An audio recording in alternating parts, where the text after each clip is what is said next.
میرے پاس چند دن قبل ایک ریٹائرڈ پولیس افسر آئے۔ ان کا چھوٹا سا مسئلہ تھا۔ میں ان کی جتنی مدد کر سکتا تھا میں نے کر دی، اور اس کے بعد گفتگو شروع ہوئی تو میں نے ان سے زندگی کا کوئی حیران کن واقعہ سنانے کی درخواست کی۔ میری فرمائش پر انہوں نے ایک ایسا واقعہ سنایا جس نے مجھے ہلا کے رکھ دیا، اور یقیناً یہ واقعہ جب آپ بھی سنیں گے تو آپ بھی ایک دفعہ ہل کے رہ جائیں گے۔ میں نے سوچا مجھے یہ آپ کے ساتھ بھی شیئر کر دینا چاہیے۔ اور دوستو، جب اس کہانی کے کردار کا نام آپ کے ساتھ شیئر کروں گا تو لازمی طور پر آپ ایک دو دن اسی حیرانگی میں گزار دیں گے کہ یا اللہ، اب ملک کے یہ ادارے اور ایسے لوگ۔ پولیس افسر نے کہنا شروع کیا کہ میں 1996 میں لاہور میں SHO تھا۔ میرے والد سخت بیمار تھے اور میں نے انہیں سروسز ہسپتال میں داخل کرا دیا تھا۔ یہ سردیوں کی ایک ٹھٹھکتی ہوئی سنسان رات تھی اور میں ڈیوٹی پر تھا۔ ادھر میرے والد صاحب ہسپتال میں اکیلے تھے، اور اس رات اچانک ان کی طبیعت زیادہ خراب ہو گئی اور انہوں نے الٹیاں کرنا شروع کر دی۔ میرے خاندان کا کوئی شخص بھی ان کے پاس موجود نہیں تھا۔ جس کمرے میں میرے والد تھے وہاں ایک اور مریض بھی تھا، لیکن اس مریض کا اٹینڈنٹ موجود تھا۔ اس نے دیکھا کہ ساتھ والا مریض اکیلا ہے اور اس کی طبیعت بھی کافی خراب ہے، تو وہ اٹھا۔ اس نے ڈسٹ بن اور تولیہ لیا اور میرے والد کی مدد کرنے لگا۔ وہ ساری رات ابا جی کی الٹیاں صاف کرتا رہا۔ اس نے انہیں قہوہ بھی بنا کر پلایا اور ان کا سر اور بازو بھی دباتا رہا۔ صبح جب ڈاکٹر آیا تو اس نے اسے میرے والد کی کیفیت بھی بتائی اور اپنے مریض کی مدد میں لگ گیا۔ میں نے صبح 9 بجے وردی پہنی اور تیار ہو کر والد سے ملنے ہسپتال پہنچ گیا۔ ابا جی کی طبیعت اس وقت کافی سنبھل چکی تھی۔ مجھے انہوں نے اٹینڈنٹ کی طرف اشارہ کر کے بتایا کہ رات اس مولوی نے میری بڑی خدمت کی ہے۔ میں نے اٹینڈنٹ کی طرف دیکھا۔ وہ ایک درمیانی عمر کا باریش دھان پان سا ایک ملازم نظر آ رہا تھا۔ میں نے مسکرا کر اس کا شکریہ ادا کیا، لیکن پھر سوچا اس نے ساری رات میرے والد کی خدمت کی ہے، مجھے اسے کچھ رقم دینی چاہیے۔ یہ سوچ کر میں نے جیب سے 500 روپے نکالے اور اس کے پاس چلا گیا۔ وہ بڑے اطمینان سے کرسی پر بیٹھا ہوا تھا۔ میں نے اپنا ایک ہاتھ اس کے کندھے پر رکھا اور دوسرے ہاتھ سے اسے 500 روپے پکڑانے لگا۔ وہ کرسی پر کسمسایا، لیکن میں نے رونیت بھری آواز میں کہا، لے مولوی، رکھ لے، تیرے کام آئیں گے۔ وہ نرم آواز میں بولا، نہیں بھائی نہیں، مجھے کسی معاوضے کی ضرورت نہیں، میں نے تو آپ کے والد کی خدمت اللہ کی رضا کے لیے کی تھی۔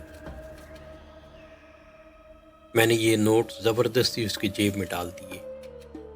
اس نے واپس نکالے اور میرے ہاتھ میں پکڑانا شروع کر دیے، جبکہ میں اسے کندھے سے دباتا جا رہا تھا اور اصرار بھی کر رہا تھا، اور میں اسے بار بار یہی کہتا، تو مولوی چھڑ، ضد نہ کر، رکھ لے، تیرے کام آئیں گے۔ مگر وہ بار بار کہہ رہا تھا، میرے پاس اللہ کا دیا سب کچھ ہے، مجھے پیسے نہیں چاہیے۔ میں نے رات دیکھا کہ آپ کے والد اکیلے ہیں اور تکلیف میں ہیں۔ میں فارغ تھا، لہٰذا میں اللہ کی رضا کے لیے ان کی خدمت کرتا رہا، اور آپ لوگ بس میرے لیے دعا کرتے۔ لیکن میں باز نہ آیا۔ میں نے فیصلہ کر لیا کہ میں ہر صورت اسے پیسے دے کر رہوں گا۔ اور یہ کہتے ہوئے پولیس افسر رکے، اپنی گیلی آنکھیں اور بھاری گلا صاف کیا، اور پھر بولے، انسان جب طاقت میں ہوتا ہے تو یہ معمولی باتوں پر ضد باندھ لیتا ہے، اور وہ ہر صورت انکار کرتا رہا اور میں نے بھی پیسے دینے کی ضد بنا ہی لی، مگر مولوی مجھ سے زیادہ ضدی تھا، وہ نہیں مان رہا تھا۔ میں اس کی جیب میں پیسے ڈالتا تھا اور وہ نکال کر کبھی میری جیب میں ڈال دیتا تھا اور کبھی میرے ہاتھ میں پکڑا دیتا۔ میں نے اسی دینگا مستی میں اس سے پوچھا، مولوی یار تم کرتے کیا ہو؟ اس نے جواب دیا، بس ایسے ہی لوگوں کی خدمت کرتا ہوں۔ وہ مجھے اپنا کام نہیں بتانا چاہتا تھا اور میں نے اب اس کا ذریعہ روزگار جاننے کی ضد بھی بنا لی۔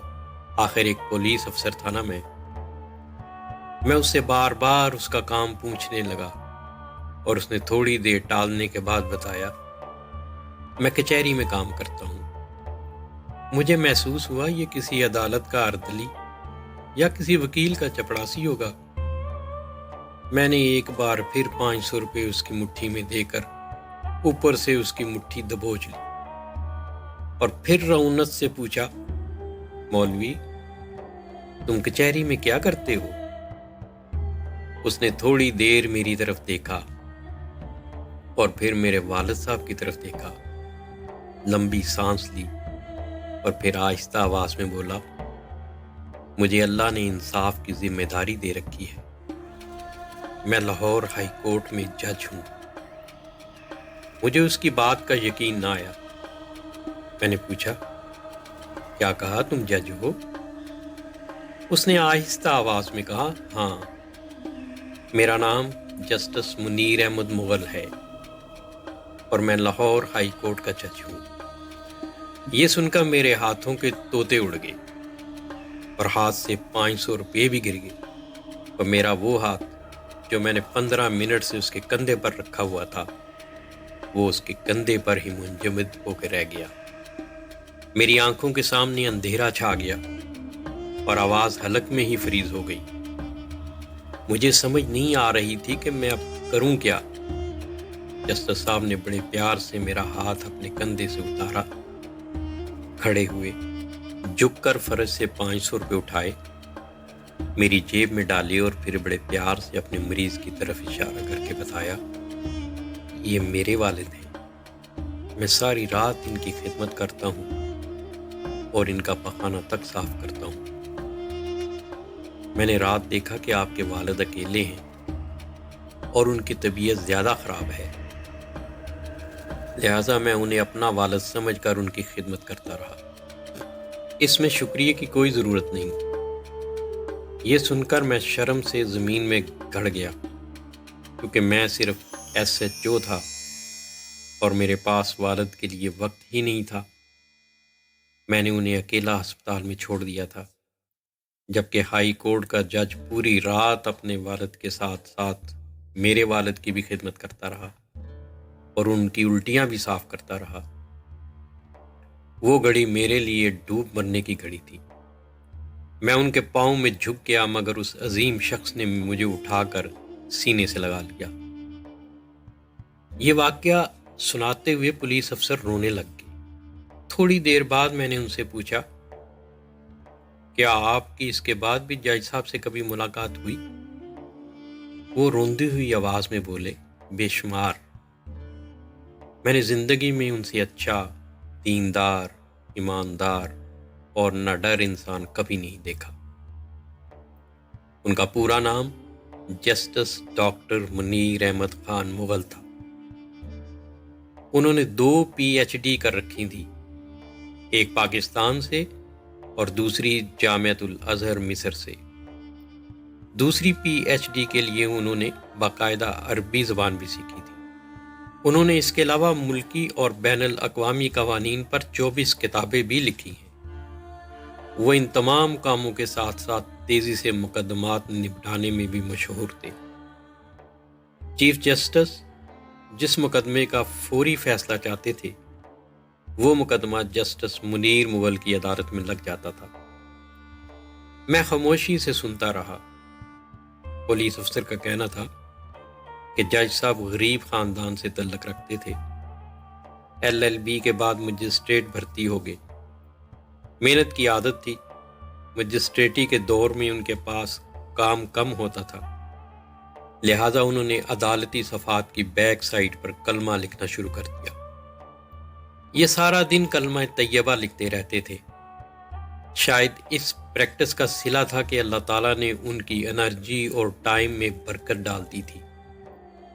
انہوں نے دوران ملازمت ایک پی ایچ ڈی کی، پھر عربی زبان سیکھی، جامعۃ الازہر میں داخلہ لیا اور عدالتی ٹائم کے بعد عربی زبان میں تھیسس لکھ کر مصر سے بھی پی ایچ ڈی کی ڈگری لے لی۔ وہ ہر نیا قانون پڑھتے اور اس پر فوری طور پر کتاب لکھتے تھے۔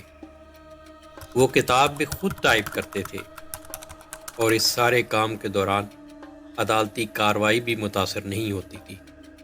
وہ دھڑا دھڑ مقدمات نپٹاتے رہتے تھے۔ انہوں نے پوری زندگی اپنے والد کی خدمت خود کی۔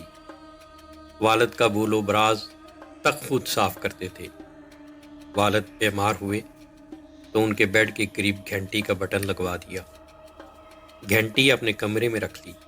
والد ضرورت پڑنے پر بٹن دبا دیتے تھے اور وہ بھاگ کر ان کے پاس پہنچ جاتے تھے۔ اپنی بیگم کو بھی والد کا کوئی کام نہیں کرنے دیتے تھے۔ میں نے ان سے جج صاحب کی زندگی کے مزید واقعات سنانے کی درخواست کی۔ پولیس افسر ہنس کر بولے، ایک بار ان کی عدالت میں جائیداد کے تنازع کا کیس آیا۔ ایک طرف سوٹڈ بوٹڈ امیر لوگ کھڑے تھے اور ان کے ساتھ مہنگے وکیل بھی تھے، جبکہ دوسری طرف ایک مفلوق الحال بوڑھا کھڑا تھا اور اس کا وکیل بھی مسکین اور سستا سا تھا۔ جج صاحب چند سیکنڈ میں معاملہ سمجھ گئے، لہٰذا انہوں نے بوڑھے سے پوچھا، بابا جی آپ کرتے کیا ہیں؟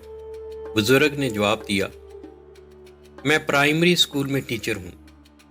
یہ سن کر جج صاحب اٹھ کر کھڑے ہو گئے اور کہا، ماشاء اللہ، آج ہماری عدالت میں ایک استاد آئے ہیں، لہٰذا یہ استاد کی کرسی پر بیٹھیں گے اور عدالت سارا دن ان کے احترام میں کھڑی ہو کر کام کرے گی۔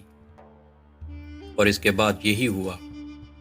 وہ بوڑھا استاد کرسی پر بیٹھا رہا، جبکہ جج صاحب اپنے عملے اور وکلا کے ساتھ کھڑے ہو کر کام کرتے رہے۔ جج صاحب نے سارے مقدمے نپٹانے کے بعد آخر میں بوڑھے استاد کا کیس سنا اور 5 منٹ میں وہ بھی فیصلہ سنا دیا۔ میں نے پولیس افسر سے پوچھا، کیا جج صاحب حیات ہیں؟ تو ان کا جواب تھا، جی ہاں، لیکن آج کل بیمار ہیں۔ پولیس افسر نے اس کے بعد پرس سے 500 روپے کے 5 بوسیدہ نوٹ نکالے، میرے سامنے رکھے اور کہا کہ یہ وہ 500 روپے ہیں، میں آج بھی انہیں تعویذ کی طرح جیب میں رکھتا ہوں۔ میں نے نوٹ اٹھائے، انہیں بوسہ دیا اور اسے واپس پکڑا دیے۔ اس نے بھی وہ چومے اور دوبارہ پرس میں رکھ لیے۔ وہ واقعی ایک تعویذ تھے، انہیں ایک اصلی انسان نے چھوا تھا۔ تو دوستو، ایسے ہی واقعات اگر کسی کی زندگی میں پیش آئے ہوں تو ہمارے ساتھ ضرور شیئر کیجیے گا، اور ایسی ایمان افروز کہانیوں میں اگر آپ بھی دلچسپی رکھتے ہیں تو یہ چینل سبسکرائب ضرور کر لیں۔ پھر ملیں گے اگلی کسی اچھی سی ویڈیو کے ساتھ۔ اللہ حافظ۔